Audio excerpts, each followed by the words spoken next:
everyone. Today we are going to discuss a very beautiful poem written by Lord Alfred Tennyson. And this poem is based on a Greek mythology. This poem is none other than Tithonus.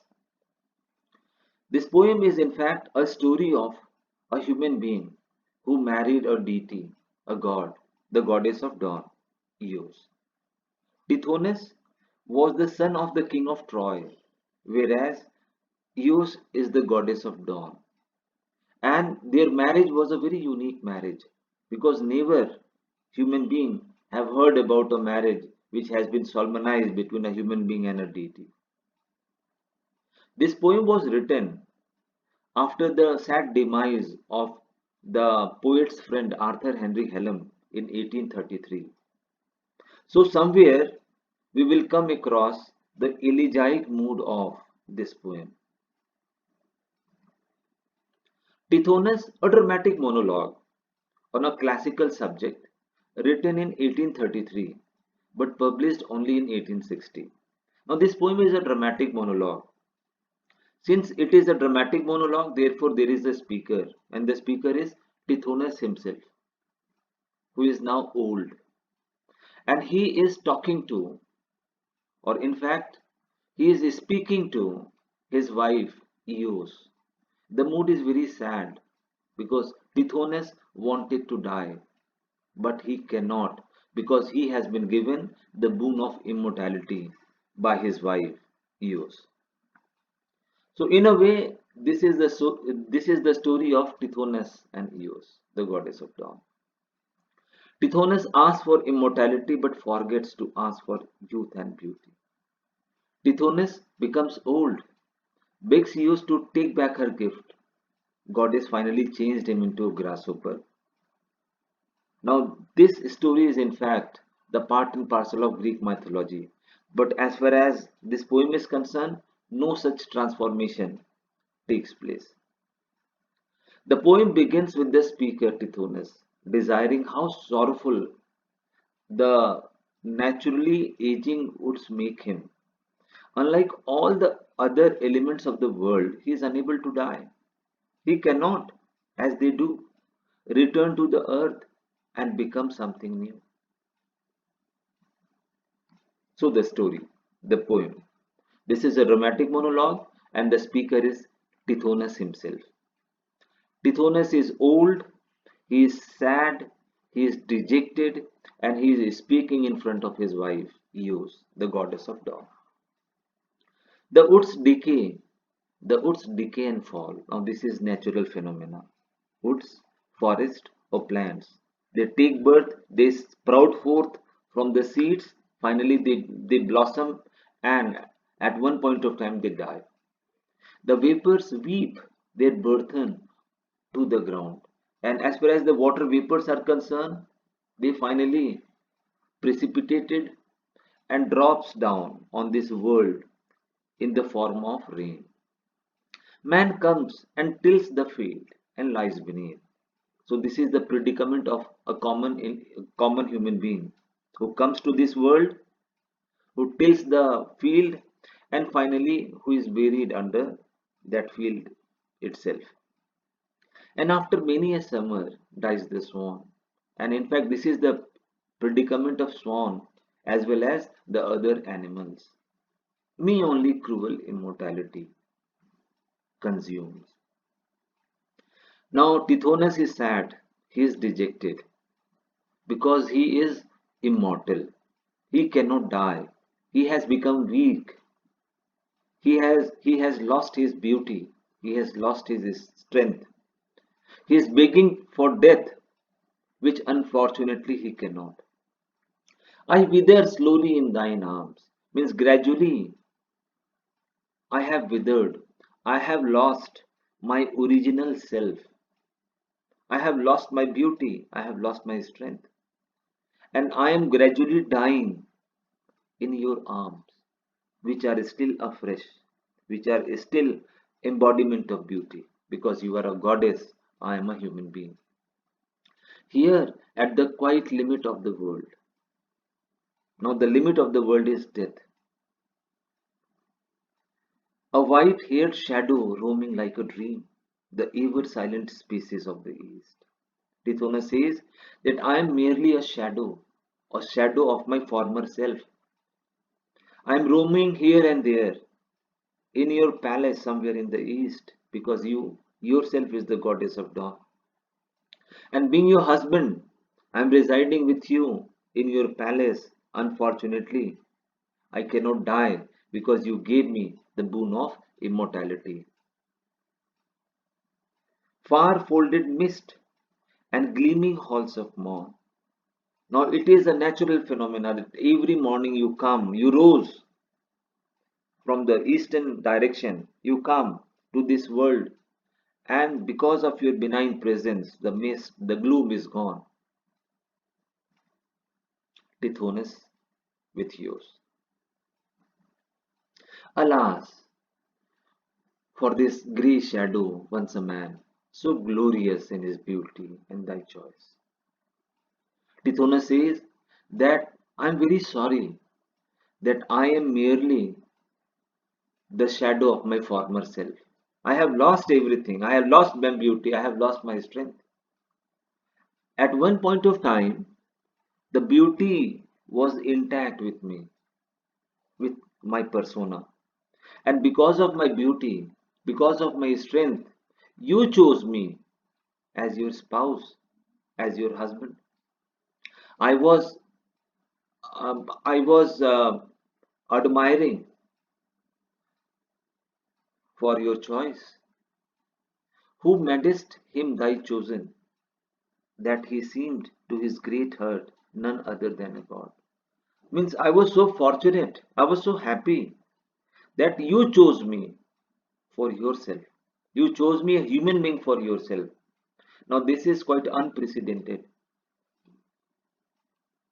Never before such things happens. I asked thee, give me immortality. And the moment I came to know that you chose me for your husband, I immediately asked for giving me the boon of immortality. Then didst thou grant mine asking for a smile, and you gave me the boon of immortality with a beautiful smile, like wealthy men who care not how they give. Means you gave me the boon of immortality with a pleasant smile of yours, just like a wealthy people who used to give money to the beggars without much difficulty. But thy strong arts indignant work their wills. Now here the author has personified ours. The speaker says that on one hand you gave me the boon of immortality, whereas on the other hand, these hours they are working according to their will, and gradually they have weakened me. They have snatched beauty out of me and beat me down and marred and wasted me. Means now I have become a complete waste because in the absence of beauty and strength I am a waste. And though they could not end me, why? Because you gave me immortality. So in front of me, the arts are helpless, but they have snatched beauty and strength out of me, left me maimed, left me useless. To dwell in presence of immortal youth, immortal age beside immortal youth. Now I am dwelling in this eastern horizon, in your palace with you. You gave me the boon of immortal youth. You gave me the boon of immortal age, but you yourself is immortal youth. But unfortunately, you could not give me the blessing of immortal youth. So, what is the use of immortal age in the absence of immortal youth? And all I was in ashes. Now I am merely the vapor. I am merely the ashes. I am merely what I used to be at one point of time. I merely is the shadow of my former self. Can thy love, thy beauty make amends? Now there is a question mark. Perhaps no. Can you change the thing which you have given me? Can certain amendment is possible? in your boom, though even now close over us the silver star thy guide. Now you are a deity, you are a goddess yourself. Can't you alter the things you have given me? Now the speaker is very dejected. He knew the answer.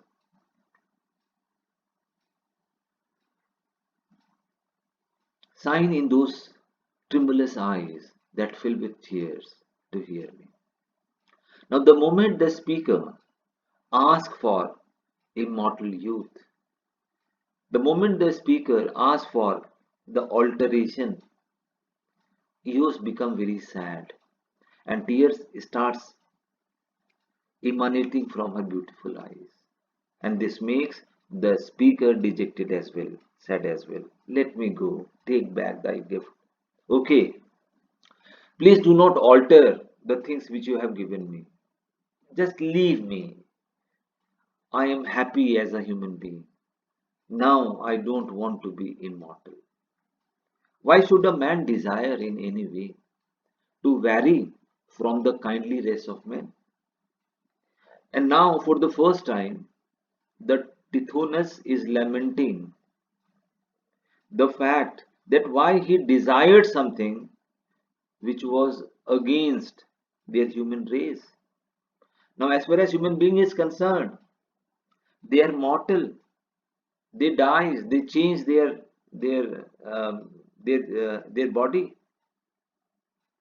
So why he desired against their human race or pass beyond the goal of ordinance where all should pause as it most meet for all. The speaker says that we all pause. Now, this is our goal of ordinance, this is our destiny, that we all die at one point of time. So, why I have chosen a different destiny for myself? The speaker is lamenting, he is unhappy, he is dejecting, he is dejected, he is unable to understand as to what inspired him, what motivated him in order to ask for such a boon which he is lamenting right now. A soft air fans the clouds apart. There comes a glimpse of that dark world where I was born. Author says that every morning you comes to our world, you comes to the earth. And exactly this is the earth where I was born as a boy. Once more, the old mysterious glimmer steals from thy pure brows and from thy shoulders pure, and bosoms beating with hurt renewed. The cheeks begin to redden through the gloom. Author says, the moment you enters the world as a dawn, because of your benign presence, the gloom, the mist is gone, and people used to see you always as afresh, always as beautiful. Your cheeks, your heart, your brows, your shoulders are always pure and always fresh. You never age, you never become old, just like myself. Thy sweet eyes brighten slowly, close to mine, ere yet thy blind the stars, and the wild team which love thee, yearning for thy yoke, arise. Author says that you are a symbol of eternity. Your youth, your beauty is with you, that too is eternal. And when you enters sitting on your chariot of horses on this world, people loves you because they saw your bright aura around you. And it is you who shakes the darkness and shake the darkness from their loosened means and beat the twilight into flakes of fire. Now it is because of you that the gloom, the twilight, the darkness from this world comes to an end. The beautiful dawn, Eos. Now this happens after the arrival of the goddess of dawn, Eos. Lo, ever thus thou growest beautiful in silence, then before thine answer given, departest, and thy tears are on my cheek. Now the speaker is very dejected, he is very sad, because every time he asks for amendment, he asks for changes, he asks for one more boon. It appears as if the deity, the Eos, is helpless, and her helpless perhaps is reflected from the tears which is flown through her eyes and which falls on the cheeks of the speaker. Why wilt thou ever scare me with thy tears? Means the speaker says, the moment I see tears in your eyes, I become very sad. It scares me because it reflects your helplessness and make me tremble lest a saying learned. In days far off, on that dark earth be true. The God themselves cannot recall their gift. And finally, the speaker acknowledges the fact that God has the power to give people different gifts, but even God cannot recall the gift which they have given, they have showered to the people. So the speaker knew that Eos cannot amend, cannot take back her gift. So his invocation is useless. I me, with what another heard in days far off, and with what other eyes I used to watch, if I be he that was. And now the speaker is reflecting upon his older days.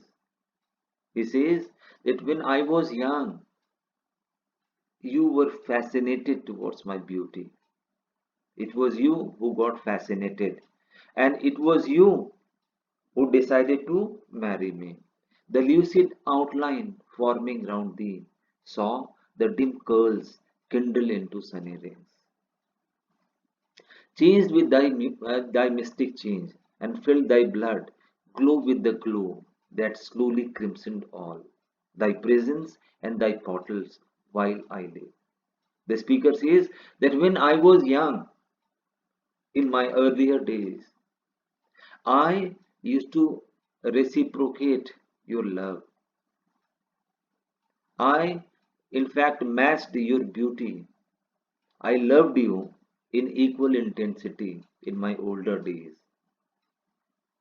We used to kiss one another on mouth, on forehead, on eyelids, growing dewy warm, with kisses balmier than half opening buds. Now, those were the golden days. Unfortunately, those days are lost. Now I have become old. Such passions, the arousal of such passions is next to impossible because I have lost my strength and my beauty. I have become old. The senses are not working as they used to be in my earlier days. Of April, and could hear the lips that kissed, whispering, I knew not what of wild and sweet, like the strange song I heard Apollo sing, with Ilion like a moist rose into towers. Author says that although our relationship was very unique, was very unprecedented, our union was the union of a human being with that of deity, that of God. But I try to reciprocate the intensity of your love in equal degree. Although, as far as you were concerned, your language was alien to me, but still I understood the passion of your heart, and I exactly reciprocated your passion with that of the passion of mine. Yet hold me not forever in thine nest. How can my nature longer mix with thine? Now, here once again the lamentation, the mourning of the speaker. The speaker says that please do not stop me, hold me with you in your world. because now I cannot match your youth. I cannot match your beauty. I cannot reciprocate your love because I am very old.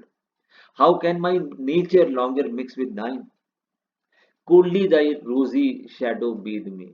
Means even though you are still beautiful, but your beauty does not arouse any passion in me because I am old. I am cold. Cold are all thy lights, and cold my wrinkled feet. Means you are still beautiful, but your beauty is useless because my passion has become cold. Upon thy glimmering threshold, when the steam floats up from those dim fields about the homes of happy men that have the power to die. Now, when I behold people beneath the world, beneath the earth, I envied their destiny because they have the power to change their body. When their body become weak, they can change it through death and they can take a new body. So this process is known as reincarnation. Now reincarnation is possible on earth, whereas for me, even this is impossible. And grassy barrows of happier dead. People who are dead, they are buried under the grass, under the earth. Release me and restore me to ground. Thou seest all things, thou wilt see my grave. Now the speaker says, he is invoking, he is praying to Eos, he says that release me, allow me to go to my world, to my earth. I want to die. And after my death, when I will be buried, every morning when you will come to the world, you will see my grave. Thou wilt renew thy beauty morn by morn. Now, as far as your beauty is concerned, that is intact. I, earth, in earth, forget those empty courts, and thee returning on thy silver wheels. Now, the speaker says that when I will die, I will be buried somewhere under the earth. Now, every time when you will appear on the earth, you will see my grave, and my grave will remind the love we have had at one point of time. Because as far as your silver wheels are concerned, your beauty is concerned, that will always remain intact. So thank you very much for watching this beautiful video.